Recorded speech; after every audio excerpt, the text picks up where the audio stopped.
Wow, how cool is that? So we've got a nice laser beam going right there.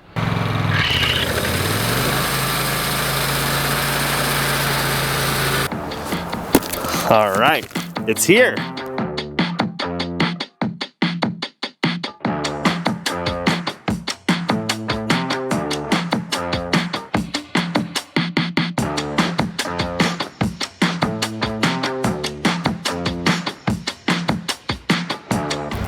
This is a gadget that's going to save us a tremendous amount of time sawmilling in the future.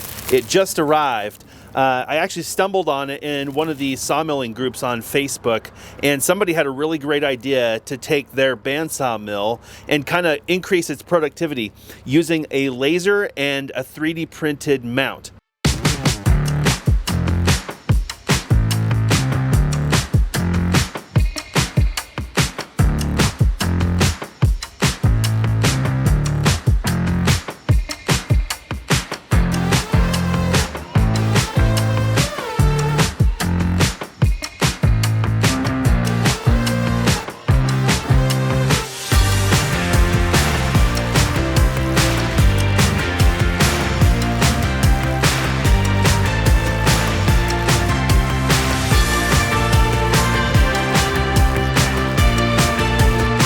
We are getting ready to start a timber stair project, and that means a bunch of sawmilling.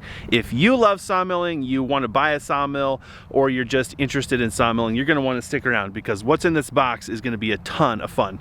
We have done a ton of sawmilling as part of building our timber frame debt-free dream home, and I'm always looking for ways to make sawmilling easier and more fun. I know it sounds crazy, but even though you have a sawmill, it's a lot of work, and so the temptation is sometimes when you probably should sawmill is to just buy the material anyway.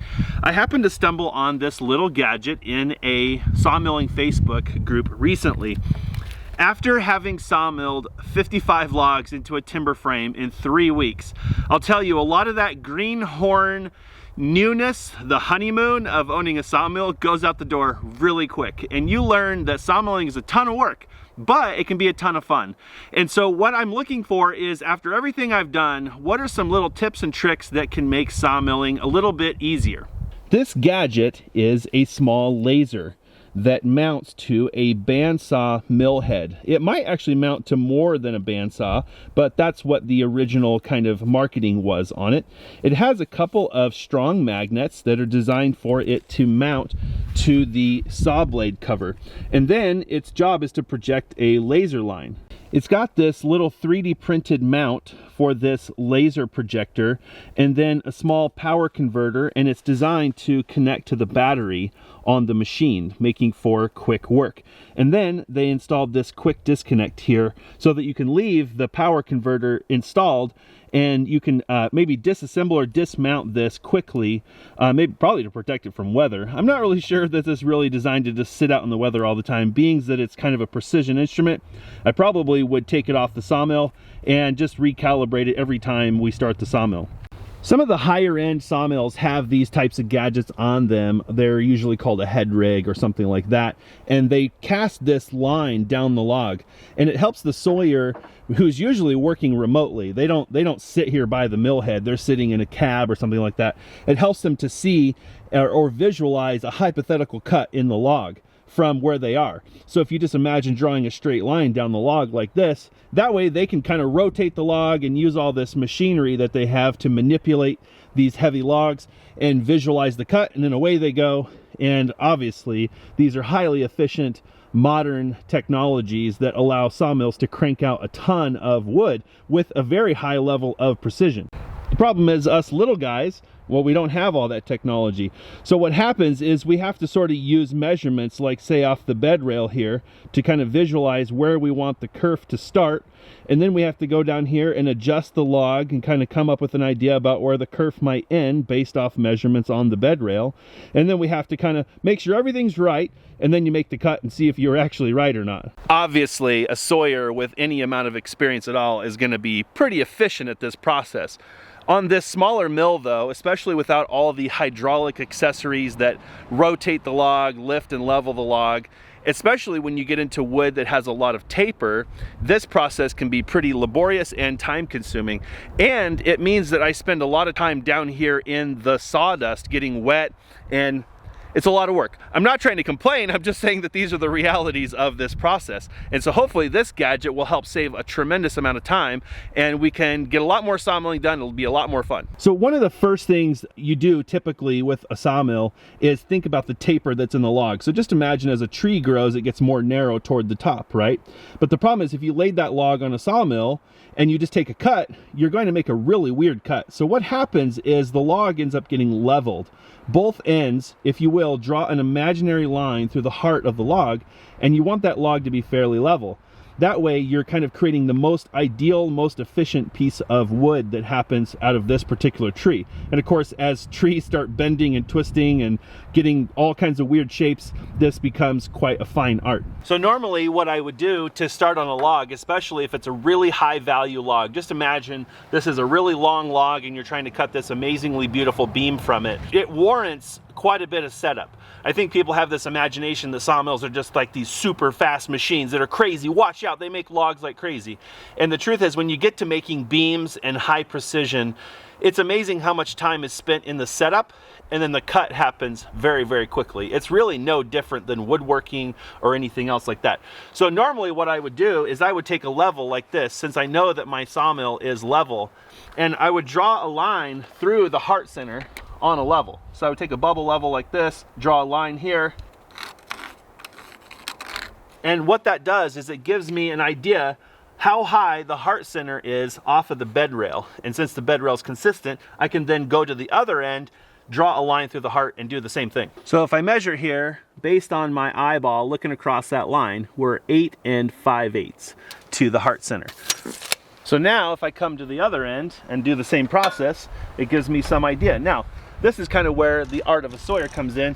You have to kind of imagine where the center of the log is. Not just where the obvious heart center is, but maybe where you feel like the heart should be based on the shape of the log. So I'm actually going to aim about right there and make my line.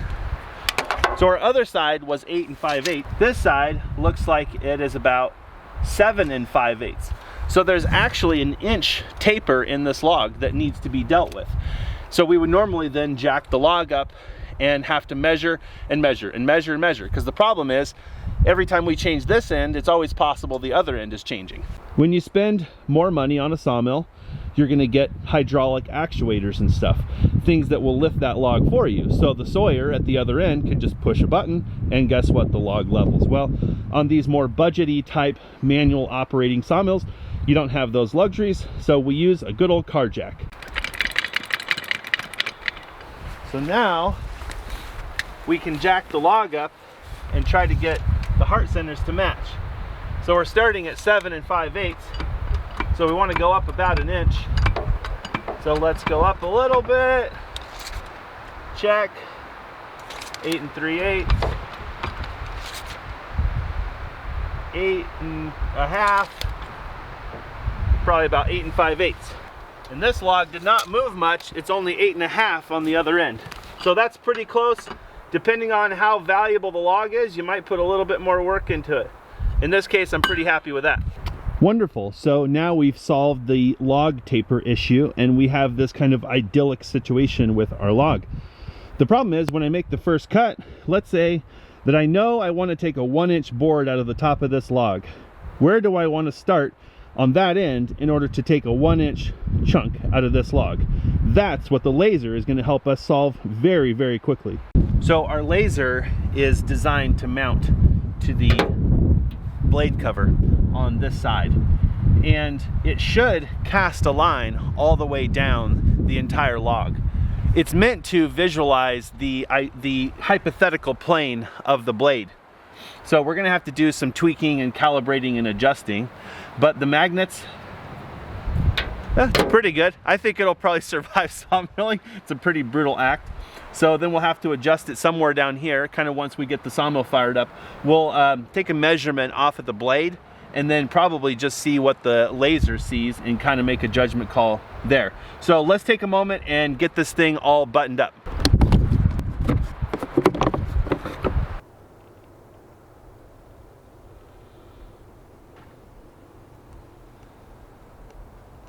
Wow, that was super easy. So just quick connection, double stick tape that down and plug everything in. I don't want to connect this permanently to anything because I can tell this is going to need to be removed from the sawmill. And so this can just come up into the battery box, and then at the end of the day, after we're done with sawmilling, we can just unplug it, leave all this stuff in the battery box so it's protected. So the only thing that can get to it are the yellow jackets and the masonry wasps. And then when we start up sawmilling, we'll just plug it back in. Wow, how cool is that? So we've got a nice laser beam going right there. Of course, I want to be careful I don't get my eyes in it, so just trying to be careful with the camera. But you can get a good idea. There it is. And so what we need to do now is give it a little bit of an adjustment and see if we can get it to line up with the blade there. And then we'll kind of mess around with it on the log. We are currently at about 13 1/4 on the blade. We're at 13 and about fat 3/8. So we just need to make a small adjustment to the laser here. 13 1/4 there. So I think I went a little too much. Oh, 13 1/4, but I already see a problem. We are, you know, probably a couple inches down on the blade here from top of that log. And so you can see the laser there. Can you see it? Ooh, it's really faint. It's right there.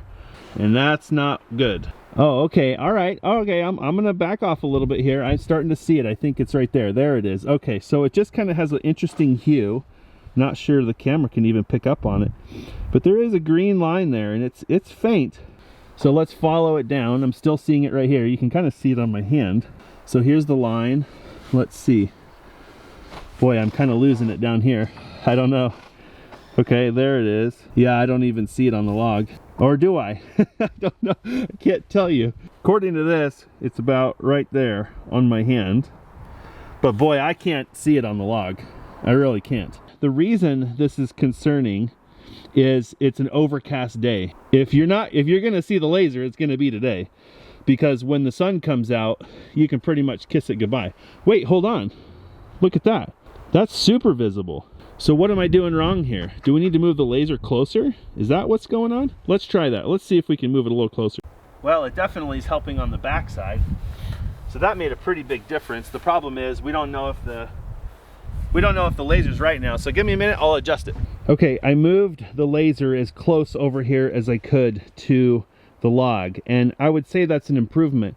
But you know what's really strange about this? You can't see the laser as good from the other side. Check it out. That's the same log, the same laser.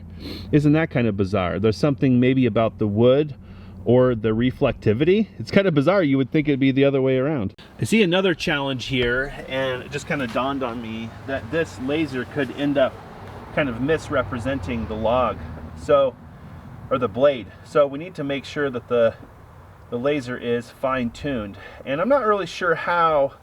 It's not self-calibrating that I know of, but man, that looks like really close. I wonder if we can change it. Oh yeah, we can. There we go. So we can just get it to peak like right there where it's kind of clipping the edge of the level. It's definitely not a piece of cake, other than I guess you could just take a log cut, right? You could just make a cut and then do the same thing, and that would be accurate. But what if you don't want to do that? What if you want to, you know, set your log up first before you calibrate your laser? So that should work fine as long as your blade is level.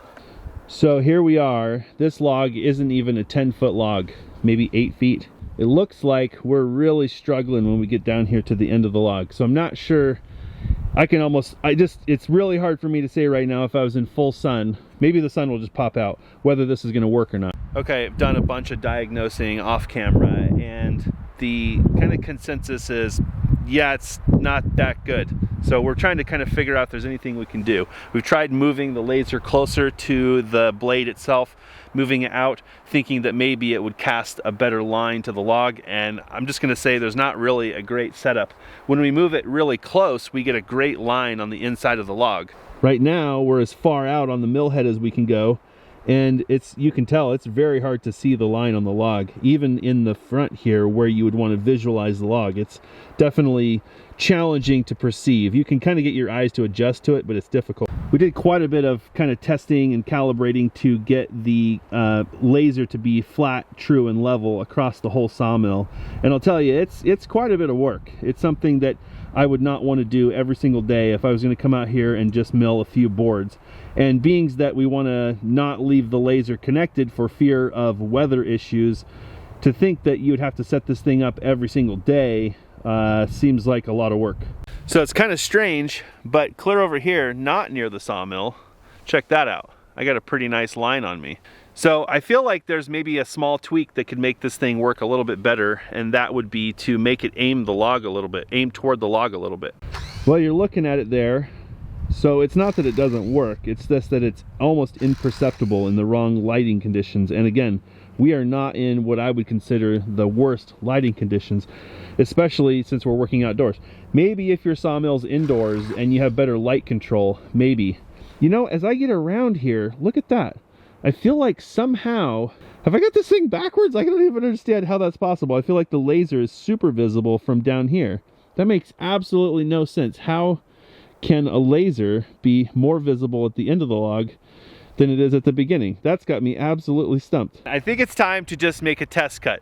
Let's put this thing through its paces. So we want to pretend like we don't know where the blade's gonna pop out over here. We have no idea. I haven't done any measuring or calculating or anything like that. I think it's time to just make a test cut. Let's put this thing through its paces. I'm gonna do a case study here real quick. Let's kind of roll up to the log and make a prediction. So there's the laser. Can you even see it? There it is. Holy cow.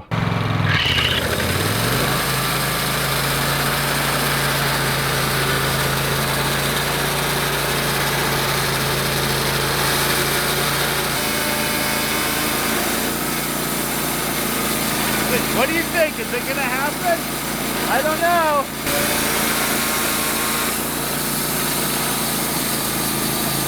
So let's get rid of that.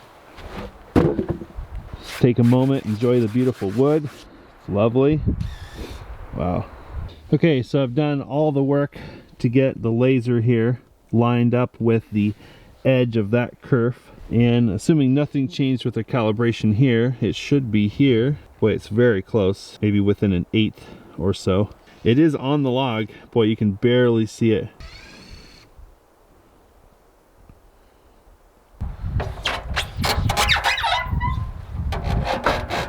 Hey, that's looking a lot better. Holy cow. That's very visible. And guess what? The sun is out too. So suddenly, somehow, all of a sudden, maybe it's the sawdust or something that's made this suddenly more visible, like a lot more visible. Well, hold on, let's check it from the other end. Well, I'd say it's pretty good over here too. The sun is shining and we got a pretty visible line down the log. Boy, that's kind of crazy that the outside of a log, the laser doesn't shine, and then here we've taken a kerf and voila, we've got a nice line drawn on it. So let's pretend I'm a sawyer and I'm trying to save time and I want to just take the log off right here at the end of that wane, down here at the end of my sawmill, right about there. Although once I get up here, it gets really hard to distinguish the line again, but I'm pretty close. I mean, I'm probably within a quarter there, so I could go a couple more clicks. Maybe like right there. Obviously I'm running back and forth for the video, and I wouldn't want to be doing that if I was running a sawmill. But now, based on everything, this should be where my kerf is. Kind of cool thing is I can see that I'm going to have a tiny bit of wane right here, and I'm actually, it looks like the log is actually up on a hump. See, there's a knot right here, and it's actually making the log tilt this direction. So all of a sudden now my log needs to be jacked on the other end. Since this is a fairly small log, I can actually slide it down and get it off of that hump. And that's the information that this laser should be helping me figure out. So it looks like my best output is actually going to be a little bit lower, like right around there, which puts me right at the edge of this wane down here. That actually worked pretty good, because now, according to this, I'm actually right about here on the log. So now I'm making very good decisions all of a sudden on how to make quick cuts. I feel like this video has taken so many twists and turns I can't even count. But now all of a sudden this line is showing up really good. And I feel like even on the other end, I could be using it to make really good decisions, like this cut right here. So let's take a cut and see if we end up coming out right here.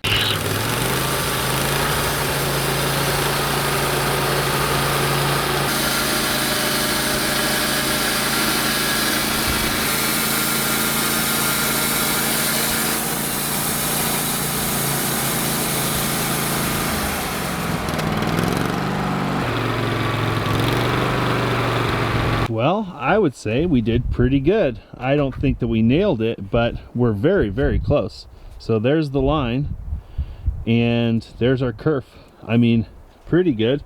You can see how the line, maybe the laser's off just a little tiny bit on the kerf. Yeah, it's a little high down there, isn't it? And it's a little low down here. So looks like I haven't done the best, most perfect job of calibrating it, but overall I would say, like, you can even see the laser on the kerf there. So let's do a test here, just out of curiosity. I'm going to blindly make a mark here, and let's just go down to the mill head, adjust to the mark, and make a cut and see what happens. So this, you would never do this, but let's hypothetically do this. Let's create a 1.5 inch cut here. We'll just aim for that, and I'm going to use a big fat crow's foot and see if we can hit it. And I'm not going to cheat. I'm not going to come down here and look at it.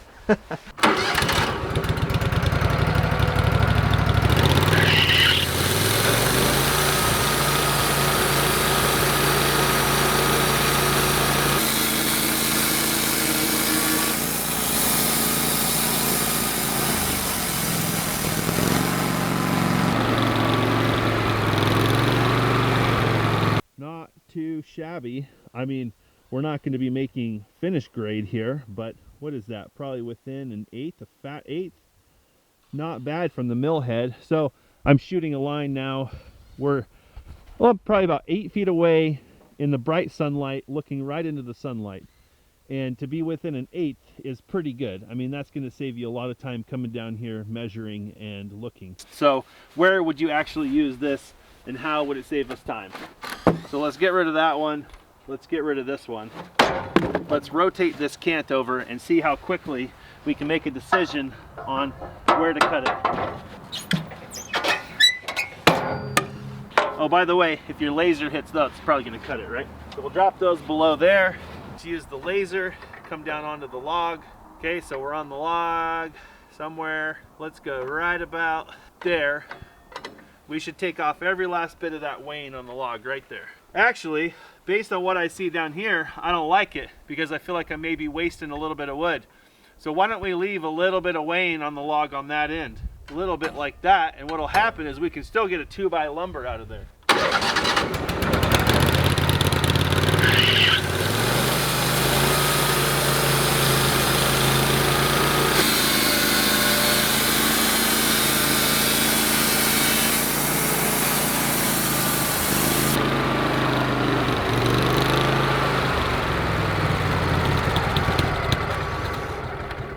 Worked perfectly. I'd say after all the fuss budgeting, getting this thing set up, it is starting to do exactly what it's supposed to do, and that's helped make faster decisions with a lot less running around in the mud. So instead of having to come down here with my tape measure and pull a measurement off the bed here, and then go down there and just double check and check all along here, okay, like, what about there, what about over there, what about where there's like a little extra belly in the log, what about that, oh, okay, right here, all right, right there, looks good, let's hit it. And voila, we've got a very nice cut. So I could very quickly rotate this again and take the same cut, and I'm working extremely efficient now, which is crazy because a few minutes ago I thought this was a lost cause.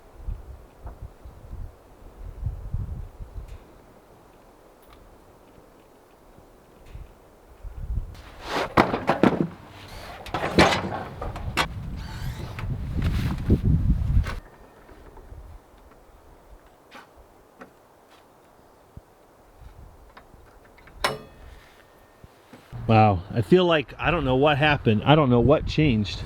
I can't for the life of me understand what changed from the first log that we were working on. Has the lighting really changed that much out here? I'm not really sure. But I can't figure out why this is suddenly so visible, where before it was just throw it away. I mean, it's just pure junk. And look how good it looks now.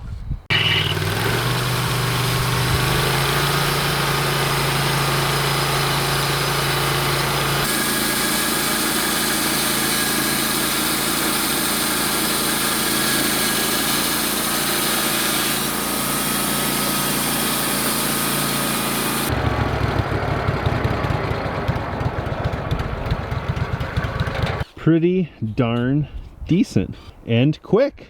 I mean, that's the whole intention, is to be making decisions from down there over here and really all along the material, but to be making them quickly and accurately. I would say there's definitely some questions that need to be answered about this gadget that maybe there's an answer for already, but I think like anything, it's highly unlikely you're going to buy a gadget off the internet, shove it on your sawmill, and you're going to now become the chief sawyer of sawyers among the planet. I've noticed during sawmilling, see how the thing's rotated? Yeah, something's not right. It seems like there's enough vibration here that this thing is wiggling and becoming very unreliable. I'm sure if we took a tape measure and put it on the level or the laser, I'm thinking that it's now out of whack. And well, that's not going to work, right? We can't be tweaking this thing after every single cut, because how have we saved anything at all? Something I wonder is if we were to turn the laser, if it would be more effective. See how when I get further around the corner from the laser, the beam quality starts to diminish?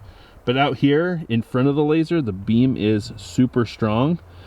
Yeah, that. So I actually think that if there was some way to turn this toward the log, that would actually provide a superior imprint.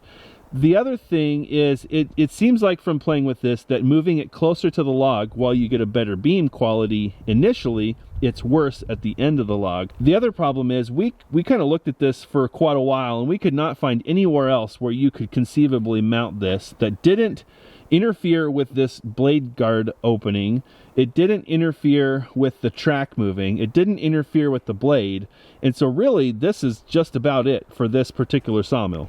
It sort of seemed like if you could manufacture something on the carriage itself here and maybe come out and up, maybe there's a chance if you don't interfere with this door swinging open to change the blade. Well, look at that. I've just bumped this imperceptibly. I don't even remember bumping it, but that's just how easily it moves. Oh, you know what? I see exactly what was causing that. I think because of where we had this positioned, it was ever so slightly off of the metal here, causing it to migrate. It's definitely something that's going to take some time. And I know the guys that saw for a living, you guys out there that do this and you've been doing this for a long time, you have tried and true systems. This is something that most of you would probably scoff at, laugh at, and certainly not jump on the bandwagon early, because time is money and sawmilling is hard work and nobody has time to play with trinkets. The fun thing is I'm not really under the gun here. I am just kind of sort of goofing off and having a good time, but maybe I'm helping somebody out there who is thinking about one of these types of trinkets and trying to decide whether it makes sense for them. I think that if you were going to do this seriously, there's definitely a use case here for physically attaching it to your sawmill. And I'm assuming that you wouldn't compromise any adjustability, but clearly there are screw holes here that could be used to physically attach this to the mill. And that may get rid of any and all of this fuss budgeting that just comes with being magnetic. The problem to me at that point is you're gonna have to come up with some way to cover the device, because you're gonna have to leave it out in the weather. And while I'm assuming it's not exactly a weenie device, it's designed to be used around a sawmill, I'm not sure how much weather, this type of thing can take. And so being able to remove it and take it indoors when you're not sawmilling, like a lot of us who don't saw every single day, this thing could be sitting out in the sun for months. I guess now that I think about it, there's actually a really quick way to calibrate this. If you have a log up with a kerf, you can just very quickly move this and then adjust it back to be calibrated. If you don't have stickers and things all over your sawmill.